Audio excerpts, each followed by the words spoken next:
പടക്ക കച്ചവടത്തിനാണെങ്കിൽ ഞാൻ പൈസ തരാം. കാരണം പടക്കങ്ങൾ എന്നും എൻ്റെ ഒരു വീക്ക്നെസ് ആയിരുന്നു. ഇതപ്പോൾ തലേന്ന് പൊട്ടിയ സാധനമായിരുന്നു. ഇന്നാണ് നമ്മളെ ചെക്കൻ്റെ പരിപാടി. ഇന്ന് വധുവിൻ്റെ നിക്കാഹാണ്. ഇതായിരുന്നു ഞങ്ങൾ ഡ്രസ് കോഡ്. അപ്പോൾ വീഡിയോ ലാസ്റ്റ് വരെ കണ്ടോളേ.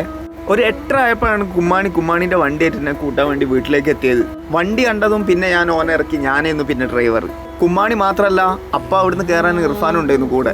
കുമ്മാണിയാണെങ്കിൽ ആ ടൈമിൽ ബാക്കിൽ നിന്ന് കുർത്ത മാറ്റിയായിരുന്നു. ഞാൻ വീഡിയോ എടുക്കേണ്ടത് കണ്ടപ്പോൾ ഇങ്ങനെ നിന്നും ചെയ്തു. പിന്നെ ഞങ്ങളുടെ കൂടെ കയറിയത് സീൻ ബാബു ആയിരുന്നു. അങ്ങനെ ഇരിക്കണോ നോക്കണ്ട, ഭയങ്കര സീനാണ് ആള്. പിന്നെ ഞങ്ങൾ നേരെ വധുവിൻ്റെ വീട്ടിലേക്ക് പോയി. അവിടെ പുറത്ത് വണ്ടി പാർക്ക് ചെയ്തിട്ട് നേരെ ഉള്ളിലേക്ക് കയറി. വധു നല്ല ചുള്ളനായി നിൽക്കണ്ടായിരുന്നു. ഞങ്ങൾ കുറച്ച് ലേറ്റ് ആയതുകൊണ്ട് തന്നെ ചെക്കന്മാർ മൊത്തം ഓനെ സെറ്റാക്കി. അങ്ങനെ പിന്നെ ഞാനും ഓൻ്റെ കൂടെ ഒന്ന് ഫോട്ടോ എടുത്ത് അത് കഴിഞ്ഞിട്ട് ഒരു കെട്ടിപ്പിടിച്ചു. പിന്നെ ഇങ്ങനെ ഓരോരുത്തരായിട്ട് ഫോട്ടോ ഇങ്ങനെ എടുത്തു തുടങ്ങി.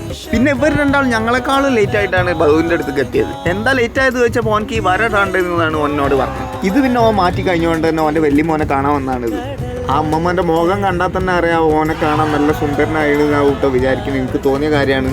അത് മാത്രമല്ല, ഓൻ ഇറങ്ങിയപ്പോഴും ഓനെ തന്നെ നോക്കി ഓൻ്റെ കൂടെ തന്നെ ഉണ്ടായിരുന്നു. പിന്നെ ഞങ്ങളെല്ലാവരും ദോർക്കാൻ വേണ്ടിയിട്ട് പുറത്തേക്ക് ഇറങ്ങി. അപ്പോൾ ഇറങ്ങാനുള്ള ടൈമായിരുന്നു. അതാണ് പിന്നെ ദോർക്കാൻ തുടങ്ങിയിട്ടോ. ദോ കഴിഞ്ഞ് വധു എല്ലാവരോടും യാത്ര പറഞ്ഞ് എല്ലാവരും കെട്ടിപ്പിടിച്ച് ഇറങ്ങി. അവിടുന്ന് എല്ലാവരോടും പറഞ്ഞോ യാത്ര ഇറങ്ങിയപ്പോൾ ഓൻ കരഞ്ഞു. അത് കണ്ടിട്ട് എനിക്കും സങ്കടമായി, എന്തോ പോലായിട്ടോ. പിന്നെ ഓനെ ഞങ്ങൾ കരയാൻ സമ്മതിപ്പിച്ചില്ല. പിന്നെ ഓന് കാറ് കയറിയപ്പോൾ ഓനോട് ഇങ്ങോട്ട് നോക്കിയിട്ട് ഞാനൊരു ടാറ്റ തരാൻ വേണ്ടി പറഞ്ഞു. അപ്പോൾ ഓൻ നല്ല കൂളായിട്ട് എനിക്ക് ടാറ്റ തന്നു. അപ്പോൾ ഇതായിരുന്നു ഞങ്ങളെ വണ്ടിയുള്ള ഗ്യാങ്. എല്ലാവരും ഭയങ്കര മൂഡോ ഫുൾ പവറിലാട്ടോ. പിന്നെ ഞങ്ങൾ ഓളം അവിടെ എത്തിയിട്ടോ നിക്കാഹ് കഴിക്കാൻ വേണ്ടി. ഞാൻ വീഡിയോ എടുക്കുന്നത് കണ്ടിട്ട് ഇന്നെ മറന്നു നിൽക്കുകയാണ് അഖിലേഷ് ഭായി. ഓനക്ക് മടിയാണല്ലോ വീഡിയോയിൽ വരാൻ. സുഫു നിഹാലൊക്കെ ഞങ്ങളെക്കാളും മുന്നേ എത്തിയത്.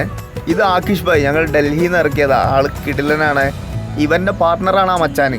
പിന്നെ ഞാനും കുമ്മിയും പള്ളിയിൽ കയറി അഫ്സലാഖിൻ്റെ കൂടെ ഇരുന്ന്. അങ്ങനെ നിക്കാഹ് കഴിഞ്ഞ് വധു എണീറ്റ് നിന്ന് മഹർ ഉളപ്പാക്ക് കൊടുക്കുന്നതാണത്. പിന്നെ 2 കെട്ടിപ്പിടിച്ചും ചെയ്തു. അൽഹംദുലില്ലാ. പിന്നെ അത് കഴിഞ്ഞ് നേരെ ഓഡിറ്റോറിയത്തിലേക്ക് പോയി. ഇനിയാണ് നമ്മളെ മെയിൻ പരിപാടി, ഫുഡ്. പള്ളി കയറാതെ ഫുഡിന് വേണ്ടി വെയിറ്റ് ചെയ്യാട്ടോ. ആ ഇരുത്താണിത്.